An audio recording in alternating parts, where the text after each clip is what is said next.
Arnau Subías, eres de Barcelona, ¿no? Ujú. 27 años, si no me equivoco, ¿eh? 25. 25. Hostia, bueno, en un mes 26, o sea, En un mes 26, 26. 27 Era y ya 26. pasar Bueno, la da frontera, igual. sí. A los efectos, un joven que nos ha llamado la atención por su enorme claridad, su importante, digamos, capacidad didáctica para explicar de un modo muy fácil, muy sencillo, pero muy comprensible, pues esta relación que hay entre el mar, las ciencias del mar, de lo que es un especialista, y la gastronomía, ¿no? Cuéntanos un poco, es decir, tú empiezas a estudiar el asunto de las ciencias del mar, ¿no? En Barcelona, pero como muy rápidamente, ya todavía más joven que ahora, piensas en la relación que hay entre el mar y la mesa, ¿no? Y te pones a colaborar con cocineros, ¿no? Sí, sí, sí. Yo estudié la carrera de Ciencias del Mar aquí en Barcelona, que hacía poquito que existía aquí en Barcelona, en otros sitios sí que llevaba mucho más tiempo. Pero bueno, la empecé pues porque yo era un apasionado del mar, sobre todo de la zoología, de lo que son la fauna marina, ¿no? Y realmente me gustó mucho. Entonces yo paralelamente, mientras estudiaba la carrera, yo trabajaba en un restaurante, que al final es un restaurante familiar, porque es de mi primo, que es como si fuera mi hermano. Aquí en Barcelona se llama el Passadís del Pep, que es un clásico abierto desde el 79. La primera cuestión que nos interesaría saber es decir, en tu opinión, ¿cuál es el estado actual del Mediterráneo, de la pesca en el Mediterráneo, ¿no? ¿Qué equilibrios o desequilibrios hay en este mar nuestro? A ver, a veces son temas un poco delicados, pero a mí me gusta siempre decir lo que es, No, porque, no te porque cortes. No tenemos ninguna acción de ninguna empresa de nada, así que somos libres para no, contar. no, y ya te digo, yo hablando de mí mismo, yo siempre digo, voy con la verdad por delante y lo que hay. O sea, a mí no me importa que me juzguen, lo que explico siempre tiene datos detrás, o sea, no me lo invento. Porque a veces hay mucha gente que me dice, esto te lo estás inventando. Bueno, yo sin problema te comparto los artículos científicos y sacas tus conclusiones. El mar Mediterráneo en sí es el mar más contaminado de todo el mundo. Eso por un lado. A nivel de residuos de todo tipo, pero sobre todo plásticos. Y a nivel pesquero, que aquí al final es lo importante y lo que nos interesa, hay una sobrepesca importante. En 2023 aproximadamente un 60% de las poblaciones de peces se encontraban en estado de sobrepesca. Lo bueno es que parece indicar que se está reduciendo. O sea, antes del 2023 era más elevado, estaba por encima del 70%. Y en el 2023 hicieron el último estudio y salió un 50 y pico largo, cerca del 60. Con lo cual parece que está mejorando, pero no deja de ser una situación que es mala, evidentemente. Lo que pasa del Mediterráneo es que es un mar pues que es pequeño, que la densidad de población es muy elevada y que muchísimas poblaciones pues viven al final del pescado y el marisco que nos aporta este mar, ¿no? Con lo cual la presión es muy importante. Pero bueno, si se van cambiando según qué cosas y se practican pues métodos de pesca sostenibles, se desarrolla un poquito lo que es la acuicultura y se busca de compaginar un poco lo que es la pesca sostenible con una acuicultura también sostenible, porque esto es muy importante, que la acuicultura sea sostenible, porque hay muchas piscifactorías a día de hoy que por mucho que sean piscifactorías no Y son sostenibles. ahora hablaremos de ese asunto, sí, sí, sí. Pero bueno, este sería un poco el estado actual del mar Mediterráneo. Eso quiere decir que algunas de las, digamos, las paradas ecológicas y demás, es lo que está sirviendo para algo o no, son otros factores? Este es un tema un poco complicado también. O sea, para mí hay muchas vedas bien aplicadas, pero hay muchas, y no sabría decirte si la mayoría, que no tienen ningún tipo de sentido y que no tienen una base biológica ni ecológica. Hoy Ajá, mismo, mañana, no sé cuándo lo haré, publicaré un vídeo sobre el raó, que también se conoce ajá. como lorito o galán, Ahorita, sí, sí. Típico de Ibiza, sí, sí. típico de Baleares. Pues en las Islas Baleares está prohibido pescar el raó desde abril hasta agosto. Es decir, la temporada empieza ahora el 1 de septiembre. Pero hay muchos otros lugares de España en los que no hay veda. Y de hecho, la temporada de este pescado se relaciona con los meses de verano, sobre todo julio y agosto. Esto pasa aquí en Cataluña. Cuando tú estás aquí en Cataluña, julio y agosto es el momento ideal para consumir el raó. Pero ¿qué pasa? Que julio y agosto son los meses pico de reproducción de este pez.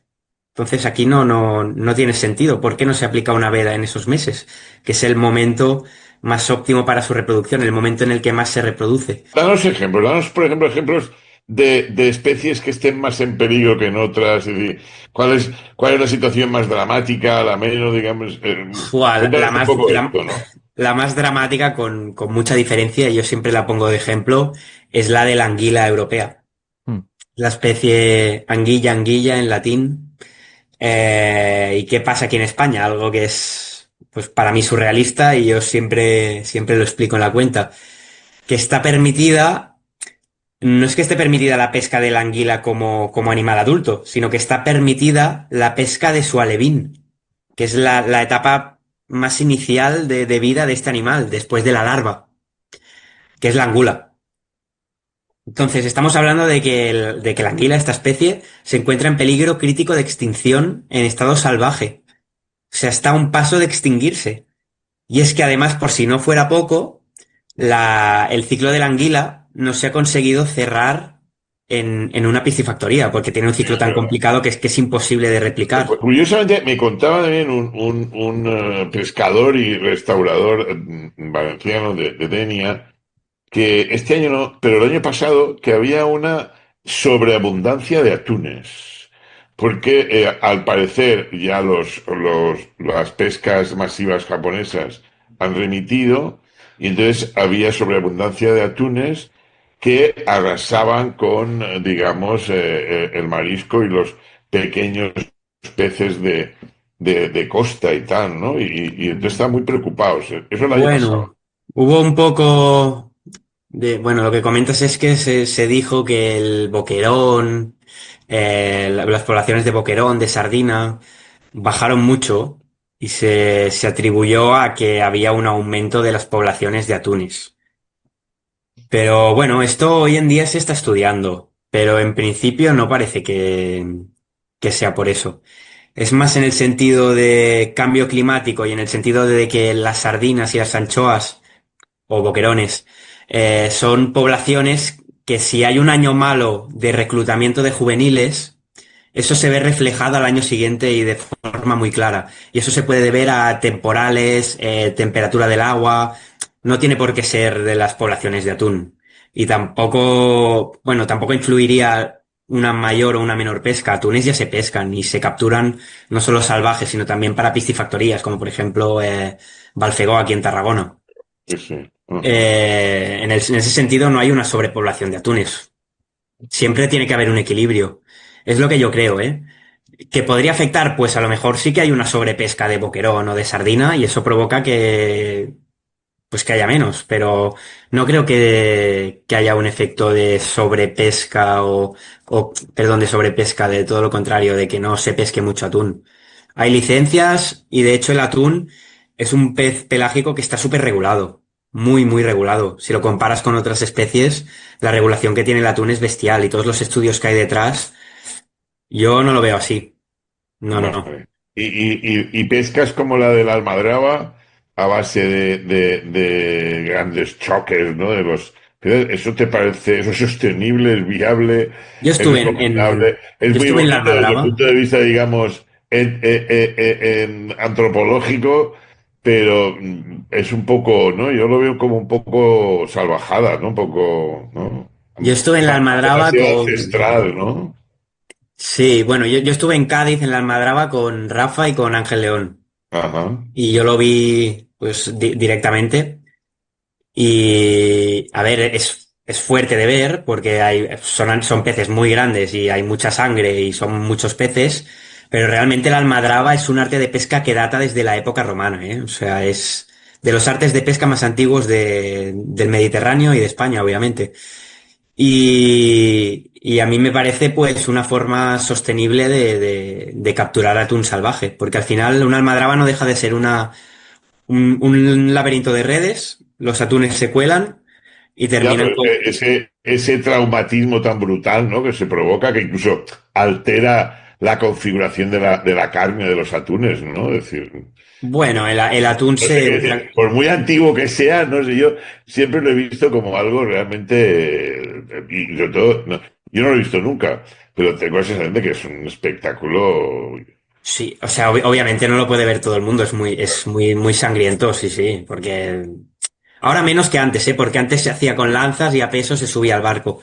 Ahora se hace con arpones, lo matan al momento, que además es como la carne se conserva mejor. Nuestro querido, el mejor cuadro de Sorolla desde mi punto de vista es la pesca de la Sí, almadraba con efectivamente con las lanzas estas, ¿no? Tremendas, sí, sí, ¿no? sí, sí. En fin, bueno, Pero sí, sí, dicen que el atún rojo de almadraba de entrada al Mediterráneo es el mejor del mundo, dicen. Y el de entrada es el mejor porque es el que tiene más grasa, porque entra para reproducirse dentro del Mediterráneo y entonces es cuando tiene más grasa. Después podrían hacer la almadraba de salida. De hecho, hay algunos países que la hacen, pero es un atún que no tiene ni mucho menos el valor que tiene el atún de entrada, porque la grasa en el atún, pues, se valora mucho en gastronomía. háblanos de pescado fresco, pescado congelado, eh, Sí. porque digamos, en la gastronomía el mito es que el pescado tiene que ser siempre fresco, ¿no? Pero pues yo he visto que ha sido necesario algunas piezas muy grandes que tienen mucho rigor mortis, ¿no? Que las congelan, ¿no? Porque si no, no hay manera de comérselas, ¿no? Es decir, Sí. díganos esto un poco desde el punto de vista científico. A ver, la congelación depende de cómo se haga y en qué momento se haga. Hay Ujú. sitios donde ultracongelan al momento nada más llegar al barco. Ese producto tú lo descongelas en tu casa y va a ser súper súper fresco si la congelación es buena, porque al final lo han congelado justo al capturarlo. Ahora, si tú congelas un producto pasados 3 días, después lo descongelas, esto ya es distinto. Y después, hablando de productos frescos, pues obviamente no es lo mismo una gamba roja capturada la tarde antes que Mm. una gamba roja fresca, pero que hace 3 días que la han capturado. En ese sentido, pues si tú ultracongelas una gamba roja en el momento de la captura y la descongelas en casa, pues sí que puede ser más fresca si la congelación es Ya. buena. Me gustaría que nos dijeras mm, especies que son más funcionales o mejores para hacer guisos, para hacer fumés, y otras que van mejor para hacer a la plancha o para comerse de otra manera, ¿no? Es decir, Bueno, a ver, para hacer fumet, yo te diría que lo ideal, lo mejor, bueno, sin duda, es pescados grasos pescado de roca. Sí, sí, con De roca, cuanta más cabracho, roca mejor, sí. cabracho, escórpora, incluso usar pues lo que es la carne, los lomos, la ventresca para otras elaboraciones y utilizas únicamente lo que es las espinas y la cabeza que tiene muchísimo sabor. El pescado de roca tiene mucho sabor. Para los fumets es ideal, sin duda. Y después para otras elaboraciones pues más pescado blanco, que sea un poco más firme, pues como la dorada a la sal, para el horno el dentón, targo, la lubí, que es pescado por excelencia. Y después también hay pescados blancos, muy bien, y tienen esta gelatina, al tener como este cartílago, mm, pues que también es muy agradable para elaboraciones como un beurre blanc, una meunier. Entonces, bueno, hay distintos pescados para distintas elaboraciones, pero también hay muchos pescados pues que aceptan distintas. sabes que hay también mucho folclore nacionalista y localista en estas cosas. La gamba rallada que en Denia llaman de Denia, en Ibiza de Ibiza, los pescadores hablan del canal, pero hay gamba también en Palamos, ¿no? Es decir, no, pues Palamos es mejor, la otra es peor. ¿Es la misma gamba? Sí, es la misma especie, es la gamba roja Aristeus antenatus. Y yo en esto siempre digo que hay un poco pues de amor a tu territorio, de querer proteger y defender el producto que es de tu zona, pero al final es todo lo mismo, incluso hay conectividad larvaria y una larva de gamba de Palamós pues puede acabar perfectamente en Barcelona, en Denia, sí, sí. Entonces, si tú me comparas una gamba roja que también se captura en el Atlántico o en el Índico, porque mucha gente dice que solo está en el Mediterráneo, eso es mentira, también hay registros de capturas en el Índico y en el Atlántico. Claro, si me comparas una del Mediterráneo con una del Atlántico o el Índico, te digo, podrías notar la diferencia a nivel de sabor, textura, porque viven en hábitats distintos, porque al final la salinidad y las algas que hay en el Mediterráneo no son las mismas que en el Atlántico. Pero si tú me estás comparando una gamba de Denia y de Palamós, o incluso de Palamós y de Rosas, que es que está al lado. Mm. Es que no hay... yo lo siento mucho, pero yo esto, como científico, no... Es Bueno, que no hay pero lo que sí diferencia. hay diferencias es de comerla a la brasa y comerla Ahora, hervida en agua de mar, como inventó un señor sí, de Denia. ¿Eh? Y sí, ya sabes que nuestro Quique da Costa intentó 20.000 recetas tal para volver al punto de origen. Y ahora ya, después de 10 o 15 años, sirven sus menús siempre la gamba roja, gamba una roja. Sí, de sí, gran no. calibre, hervida y enfriada inmediatamente con Es, hielo. para mí esa es la mejor, hervida en agua de mar y enfriada, sí, sí. Y si es de una gamba hembra, Según tengo entendido, la gamba muta, ¿no? De masculina a femenina, ¿no? no, este es una confusión, no sé por qué, muy extendida. Sí, A sí. ver, cuéntanos. No, la gamba es un animal dioico. Nace macho o hembra O hembra. y así durante toda su vida. Sí, sí. Ajá. ¿Y la hembra? ¿Y cómo se distingue un macho de una hembra?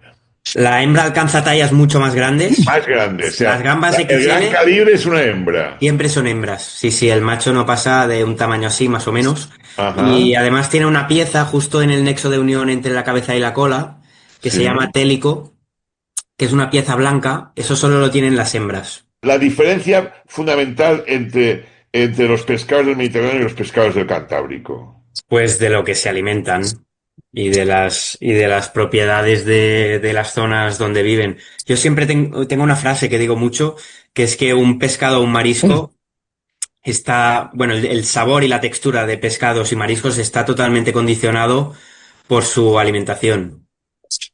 Entonces, al final, en el Cantábrico, pues los ecosistemas son distintos que en el Mediterráneo.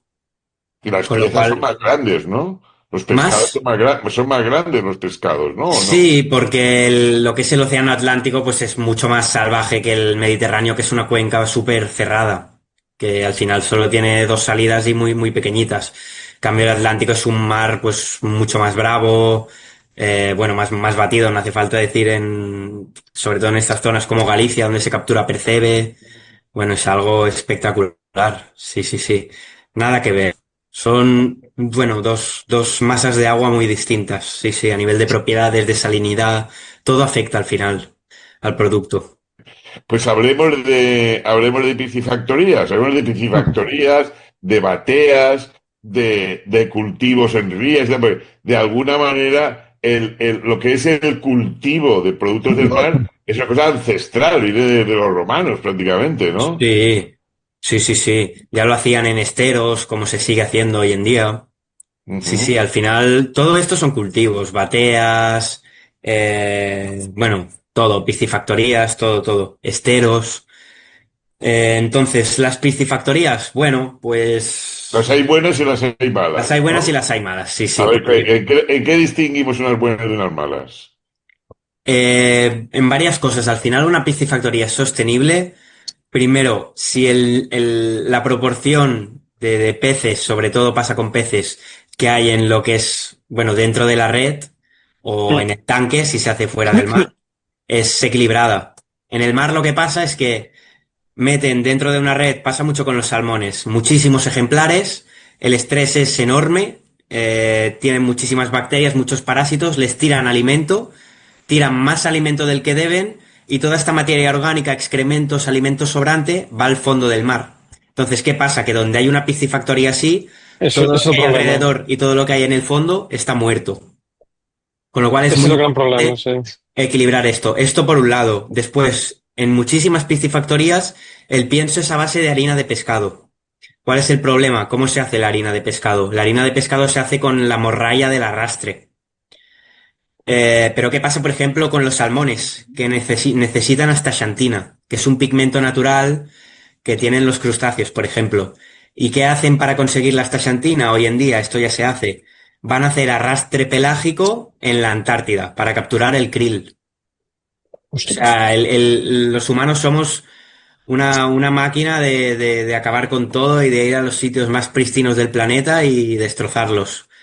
Entonces, ¿qué pasa? Pues que si tú utilizas harina de pescado, al final estás incentivando el arrastre y estás incentivando que te vendan morralla y muchas veces especies pequeñitas para triturarlas y hacer esa harina de pescado. Entonces, la piscifactoría sostenible es la que controla el nivel de individuos, la que tira el pienso que en proporción a los individuos que hay y la que utiliza pienso en base a harina de insectos o harina vegetal, no de pescado. Sobre todo que quede claro, no estoy en contra de la acuicultura, al revés, estoy a favor completamente, pero defiendo que se haga con prácticas sostenibles. Porque al Ajá. final la acuicultura va a ser el futuro. Vamos a tener que ampliar las vedas que con sentido, y con criterio, y durante esos meses de veda en los que no se pueda capturar una determinada especie, pues habrá que consumirla de acuicultura. Con lo cual, Bueno, para mí la acuicultura es vital y hay que profundizar en investigaciones, en cerrar ciclos de especies en acuicultura y para mí es súper importante. yo por concluir, creo que hay que seguir comiendo pescado, comiendo No, marisco. sí. Creo que España y Japón son los dos países con más cultura de pescado del mundo. Y creo que eso lo tenemos que mantener y damos la bienvenida a personas, a profesionales como tú, que nos iluminan y nos guían por el camino del conocimiento y la sabiduría. ¿Eh? Muchas Sí, gracias, sí. Arnaud, Sí, ¿eh? sí, yo Japón lo tengo que ir a ver, Iremos a Japón, pero antes tendrás pero que tiene venir muy a la buena Comunidad pinta. Valenciana porque te vamos a proponer algún tipo de aventura por aquí. ¿Eh? Sí, hombre, sí, tendré que bajar, tengo pendiente Claro, tienes hacer que varias bajar. visitas.